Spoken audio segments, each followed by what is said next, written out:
Luego de una cátedra sobre los problemas electorales e intrapartidarios. Muchas gracias, Yulisa. Del doctor Eddie Alcántara. Muchas gracias. Además, un hombre de una visión tan amplia que se sabe todos los resultados de las elecciones del 2000.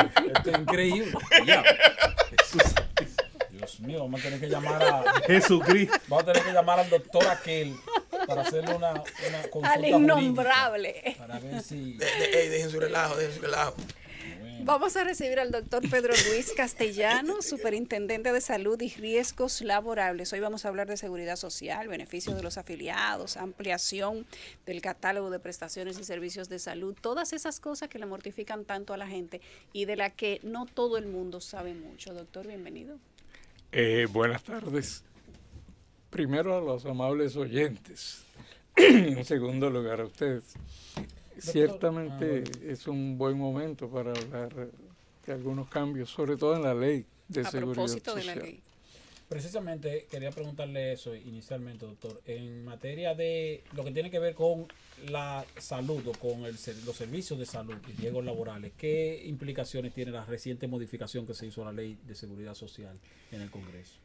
Sí, fíjense que esta ley nueva, la 13/2020, que modifica varios artículos de la ley 8701, tiene básicamente tres cosas. Voy a decir cuáles son para luego de comentar las implicaciones. Una es fortalecer la tesorería y la vida. La vida es la Dirección de Información y Defensa de los afiliados a la Seguridad Social. La segunda, es reduce los intereses por mora. Es decir, los empleadores que se han retrasado en pagar las cotizaciones de los trabajadores al sistema de seguridad social. Y el tercer componente es que reduce las comisiones para las administradoras de fondos de pensiones. Esos son básicamente los tres componentes. Tiene otras cosas, pero fíjense que el primero, el fortalecer la tesorería y la vida, sobre todo la tesorería, tiene mucho que ver con el segundo, de reducir los intereses por mora. Si ustedes me permiten explicar un poco esto de los intereses por mora para que la ciudadanía lo entienda mejor. Resulta que en la ley 8701, probablemente con la mejor buena fe, se estableció que cuando un empleador se retrasa en pagar las cotizaciones que corresponden a sus trabajadores, tiene una penalidad por mora, pero que es tan alta esa penalidad que en la práctica lo que ocurre es que el empleador no puede pagar ni la penalidad ni las cotizaciones que ha recolectado. La consecuencia de eso es que los trabajadores quedan fuera del sistema. O sea, después del periodo de 2 meses que el sistema los protege, aunque no paguen, quedan fuera del sistema. Y en esa situación se ha calculado que hay más de 150.000 trabajadores que fueron afiliados al sistema y que salieron por retraso en el pago de las cotizaciones. ¿De dónde son? Básicamente son pequeñas empresas pequeñas o medianas y ayuntamientos pequeños del país. ¿Cuál es la consecuencia de eso para salud? Que no tienen seguro familiar de salud ni tienen el seguro de riesgos laborales. Por lo tanto, si una de estas personas o familiar suyo tiene una necesidad de atención, pues lo tiene que cubrir de su bolsillo o no tener la atención. Ustedes saben que los gastos de salud, de bolsillo se llama, de la familia, en América Latina son la segunda causa de quiebra de las MIPYMES. O sea, el no tener un seguro de salud es una causa importante. Hay enfermedades que quiebran empresas. Sí, claro. Todo lo que son enfermedades terminales. Óigame, yo me enteré la semana pasada de un medicamento nuevo que cuesta $1 millón la dosis. $1 millón de pesos. Y una persona no se sana con una dosis. Y precisamente sobre eso, doctor. Iba a decirte que el reducir ese interés, esa mora, ha sido de dos maneras. Uno, se le va a permitir a los empleadores ahora con la ley que paguen las cotizaciones que están atrasadas, incluso pueden hacer un acuerdo de pago a mediano y a largo plazo para que puedan pagarlo.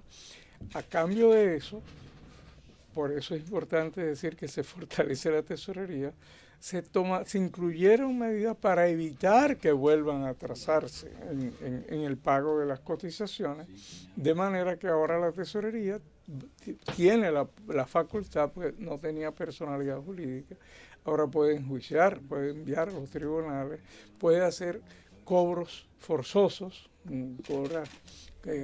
¿Y hasta cuándo o desde cuándo sería? Incluso puede pedir la anulación de los RNC de esas empresas. ¿Y desde cuándo inicia el proceso para el cual los empleadores pueden acercarse a la institución? Eso está vigente. Y empezar desde ya. Está vigente. ¿Y hasta cuándo durará ese proceso? Está vigente porque ya fue publicado en la Gaceta y ya pasó el tiempo. Pero supongo que la ley prevé un espacio de tiempo para normalizar, ¿no? No, pues cuando el empleador pueda, pero lo que se espera es que lo haga lo más pronto posible porque si no le sigue creciendo. Tiene que hacerlo a través de la TCS. Sí, la tesorería. Le iba a preguntar, una de las situaciones que más inquieta en materia del servicio familiar de salud es que nosotros tenemos una cobertura para enfermedades, las llamadas enfermedades catastróficas, que llega hasta $1.000.000 anual. Por año y por evento. Por año y por evento. Por evento, sí. En otros países son 3 millones, o el equivalente a 3 millones de pesos, pero incluso hay países donde eso es abierto. Y yo he oído muchos médicos decir que aquí en la República Dominicana debería considerarse eso, tomando en cuenta que $1.000.000 al final no da para nada. Estamos hablando de menos de 50.000 pesos mensual. Y eso, cualquier enfermedad catastrófica se lo lleva como que nada y nada en un proceso de tratamiento. ¿Cuál es su opinión sobre eso? Mire, yo creo que el catálogo hay que revisarlo. El catálogo de beneficios del Seguro Familiar de Salud. De hecho, por cierto, esta mañana estaba en una actividad con el ministro de Economía y él destacaba el interés que tiene el gobierno de ahora avanzar en un diálogo con distintos sectores de la sociedad para hacer una revisión a fondo de la ley de 8701, porque ya tenemos 19 años de experiencia y podemos saber lo que ha funcionado y lo que tiene dificultades y que tiene que mejorar. Una de las cosas que tiene que mejorar, y es fundamental que avancemos en esta dirección, es reducir las desigualdades. Dentro del sistema de seguridad social tenemos varios tipos de afiliación y hay desigualdades en el acceso a los servicios. Tenemos el régimen subsidiado, tenemos el régimen contributivo y tenemos los que pagan planes voluntarios adicionales. Y un régimen que nunca se ha aplicado, que es el contributivo subsidiado. Que eso sí, bueno, pero ahí no tenemos afiliados. Sí, ahí no hay afiliados. Sí. Pero una de las cosas esenciales de un sistema de seguridad social en salud es reducir las desigualdades sociales. O sea, ¿cómo lo hace? Distribuye ese riesgo financiero en toda la sociedad. Si yo llegara a tener, por desgracia, una necesidad de las que llaman catastróficas, que en realidad son catastróficas para el bolsillo. O sea, no necesariamente son catastróficas. No, y de hecho, sociológicamente se define como tal porque generan una catástrofe financiera a la familia. Claro, sí. No solo al paciente, sino al círculo familiar. Sí. Entonces, si por desgracia alguien tiene uno de estos problemas, la sociedad va a cubrirlo, porque se va a distribuir el costo entre todos. Supongamos que sea yo, para no mencionar a nadie. Bueno, la sociedad va a cubrir mis gastos a través del sistema de seguridad social. Pero si otra persona afiliada tiene un problema similar, yo voy a pagar por él de acuerdo a mi capacidad. Y esa es la esencia de un sistema de seguridad social en salud. Distribuir ese riesgo financiero de manera que haya igualdad, equidad entre los distintos sectores. Eso no lo hemos logrado. Hemos avanzado mucho en el desarrollo del seguro familiar de salud. Tenemos ya casi el 80% de la población afiliada en el seguro. Eso se dice fácil, pero hemos pasado de ser de los 5 países con peor cobertura de seguridad social en el continente a ser de los 5 con mejor y mayor cobertura. Pero tenemos pendiente el tema de fortalecer el impacto sobre la desigualdad social. Eso implica repensar un poco los mecanismos de financiamiento e implica también modificar el catálogo de beneficios. Fíjese que el catálogo de beneficios nuestro es un catálogo que se llama de garantías explícitas. O sea, el catálogo, el sistema cubre lo que está ahí escrito. Si no está escrito, no lo cubre.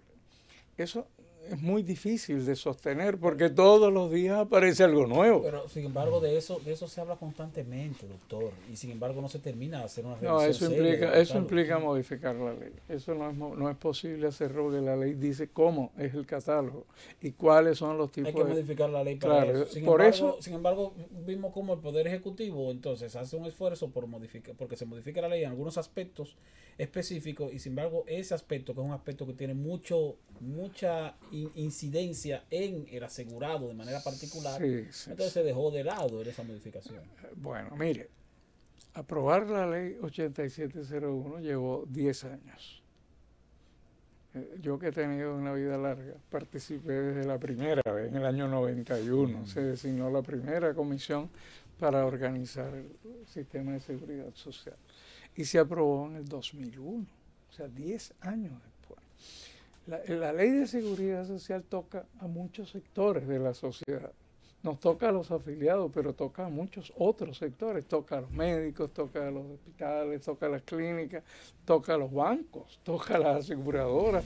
Sin embargo, entonces, doctor, hay un tema dentro del sistema de salud. Después vuelvo a esta idea porque es importante. ¿Cómo no? Y es el tema de las enfermedades totalmente asociadas a la psicoconducta, las enfermedades de la salud mental. Es un tema de una brecha amplia en la que tenemos en la República Dominicana, porque usted sabe que todavía ninguno de esos planes y sistemas, para que la gente lo entienda bien, los seguros médicos, como el que me está escuchando en un carro público, no puede llevar a su paciente. Sí, pero no es... Esos son los seguros voluntarios, los seguros privados. Fíjense, esa es una de las cosas que también hay que modificar. ¿Qué hará la CISARRIL entonces con eso? No, porque el seguro familiar de salud no cubre por enfermedades. Ese es uno de sus defectos del catálogo. El catálogo no está hecho por enfermedades, está hecho por procedimientos y por medicamentos. Entonces, las por eso es que hay enfermedades que sale más fácil amputar la pieza del cuerpo que está dañada a que mejorarla. Ya no, eso era con la diabetes, ya afortunadamente se con la diabetes y con los problemas renales. Sí, pero vamos a ampliar eso un poquito más, doctor, cuando regresemos de la pausa. El gobierno de la tarde. Son las 5:53 en el gobierno de la tarde. El doctor Pedro Luis Castellanos, superintendente de Salud y Riesgos Laborales, está con nosotros el día de hoy. Antes de la pausa, conversábamos sobre la modificación del catálogo de beneficios de los afiliados y le planteábamos el caso que era, digamos que un clamor común, inclusive de personas cercanas a nosotros, que era más fácil amputarte un órgano, una parte del cuerpo, a que el seguro te cubriera el tratamiento para salvar esa parte del cuerpo. Mire, ¿cómo ha cambiado eso, doctor?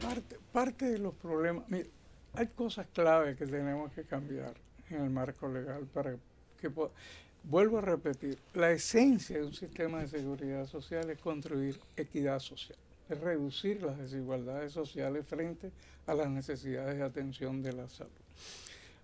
Eso no lo tenemos todavía, hemos avanzado mucho, pero ¿por qué no lo tenemos? Porque primero hay varios regímenes de financiamiento que tienen distintas redes de atención de prestadores, pero en segundo lugar porque hay un gasto de bolsillo muy alto. Lo que te cobran como copagos o como internamiento es tan alto que se convierte en una barrera de acceso para las personas.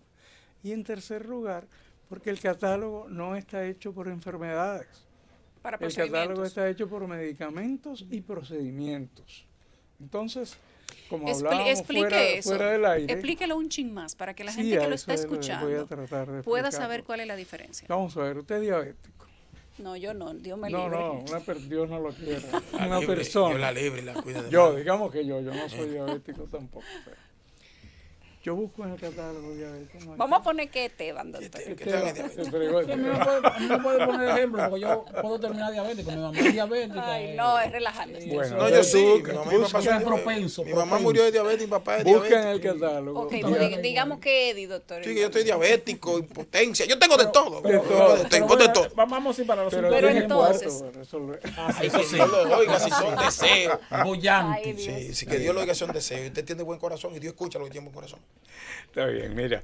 Tú buscas diabetes en el catálogo, no está. No está. No, pero es que no hay ninguna enfermedad, porque el catálogo no está por enfermedad. Pero tú buscas hemograma, está. Tú buscas la medición de azúcar en la sangre, está. Tú buscas la consulta médica, bueno, está. eso se entiende. Tú buscas internamiento, está. Eso se entiende. Porque está hecho para procedimientos específicos.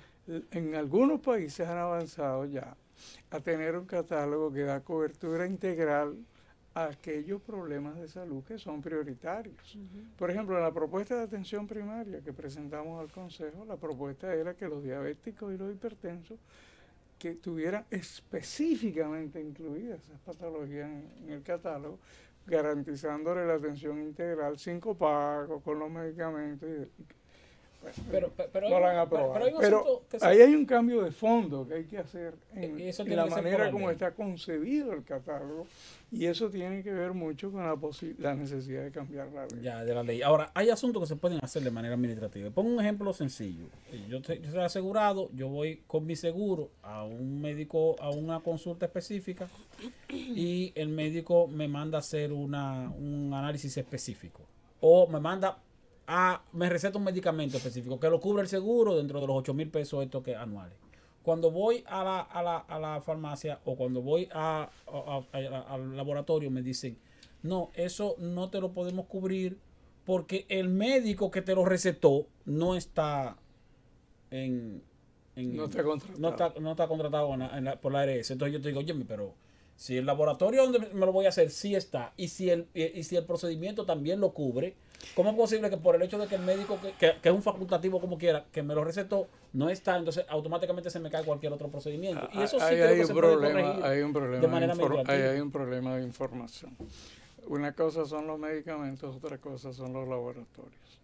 Hace 2 años, desde la superintendencia, hicimos un esfuerzo con el Consejo, y eso se ganó. O sea, cualquier médico puede prescribir, que le prescriba a un paciente un examen de laboratorio. Si el examen de laboratorio está cubierto por el catálogo, el paciente tiene derecho a que se lo haga. Aunque el médico no esté afiliado. El médico no esté contratado. No esté contratado, perdón. En el caso de los medicamentos es distinto porque hay un reglamento. Hay un reglamento acogido a la ley que define, el reglamento establece que solo aquellos médicos que estén contratados por la LS correspondiente pueden prescribir. O sea, y así está estableciendo la ley, doctor. Nosotros pensamos que hay que modificar eso. Claro, porque si mi cardiólogo es Juan Pérez. Porque la tesis nuestra es que son 2 derechos distintos. La tesis nuestra es que son 2 derechos distintos de los afiliados. Una cosa es el derecho a ser atendido en la consulta y otra cosa es el derecho a los medicamentos. Pero también se la dificultan, a uno se la dificultan hasta en el centro. Si tú vas a hacerte alguna intervención y el médico de ese centro dice, tienes que chequearte con el cardiólogo fulano, para tú hacer algo con un cardiólogo tuyo privado que no está en ese centro, también te ponen a coger lucha. Pero hay algo. Sí, pero mire algo, doctor, para usted. Pero doctor, pero lo del reglamento, entonces el reglamento sí se puede modificar de manera administrativa. Sí. Tiene que aprobarlo el Consejo y mandarlo. Pero mire, eso me refiero, ese Consejo que tiene 20 años funcionando ya. Pero mire algo. Como que ya debería avanzar. No nos perdamos en algo. La ley está hecho bajo un esquema donde se supone que quienes administran esos fondos para esos servicios tienen que ganar. O sea, no creas tú que esa ley se hizo, mire, usted va a pagar 50 pesos y si usted se enferma todos los meses y gasta 150, ellos tienen que perder. No, el esquema que está creado en la República Dominicana, tanto eso, los fondos es para que quien administre todo eso gane. Por eso hay muchas cosas, como usted lo dice ahí, que tienen que modificarse y entrar. Sí, pero fíjate que no, es verdad, pero es bueno que tengamos en cuenta. Porque mire, yo conozco de casos, de muchos casos, que a veces tonteritas no la prueban las aseguradoras. y tienen entonces que pagar inmediatamente. Conozco de otro caso que el médico fulano no coge. Ahí Seguro. voy. Pero usted va a ir ahí después de la pausa, doctor. Sí. Quédese ahí mismo. El gobierno de la tarde. Estamos en el gobierno de la tarde, son las 6:05. El doctor Pedro Luis Castellano, superintendente de Salud y Riesgos Laborales, está con nosotros hoy. Usted hablaba, antes de irnos a la pausa, del cambio del reglamento y la modificación de la ley. Sobre el cambio de reglamento, tenemos un consejo que tiene cerca de 20 años.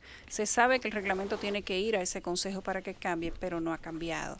Se sabe que la ley tiene que modificarse desde hace también algunos años. Bueno, ahora iría a su tercera modificación, usted dijo anteriormente, pero ¿qué falta para que se haga, doctor? Tanto el cambio del reglamento como lo de la ley. Yo creo que lo primero es que nosotros tengamos la convicción de que un sistema de seguridad social es esencialmente una política social, una política pública para construir equidad social. Y de derecho. Ahora, en una economía de mercado como la nuestra participan distintos tipos de actores.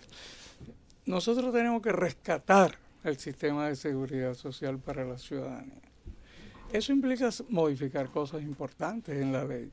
Y lo que yo quisiera es que todos nos pusiéramos de acuerdo en empujar los cambios de fondo que hay que hacer en el sistema. Por ejemplo, voy a poner algunos ejemplos. No tenemos que reducir el gasto de bolsillo. Mientras un ciudadano que tiene su seguro, cuando va a buscar un servicio, tiene que pagar más por el servicio de lo que el seguro paga, ahí no estamos bien. No. Porque eso se convierte en una barrera. ¿Cómo es posible que podamos hacer eso? Garantizando que todos los planes de seguro sean regulados y supervisados por una sola superintendencia. Ustedes saben que los planes privados no los supervisa la Superintendencia de Salud. Los planes de privados los supervisa, le corresponde según otra ley a la Superintendencia de Seguros. Así que muchos de ustedes que tienen planes privados, lo más probable es que ni siquiera estén dentro de lo que nosotros. O sea, si rinde más tiene que ver con el público, con el contributivo, si se rinde más con el público, con el del Estado. Con el que están con el régimen contributivo y con el subsidiado. Pero ahí están los planes voluntarios que venden las compañías de seguro, que no son las que son empresas que deciden y una compañía de seguro, las compañías de seguro. Esas no las rige la CISALRIL, sino la Superintendencia de Seguros. Pero ahí esa la rige Euclide. ¿Ese lo rige Euclide? Euclide.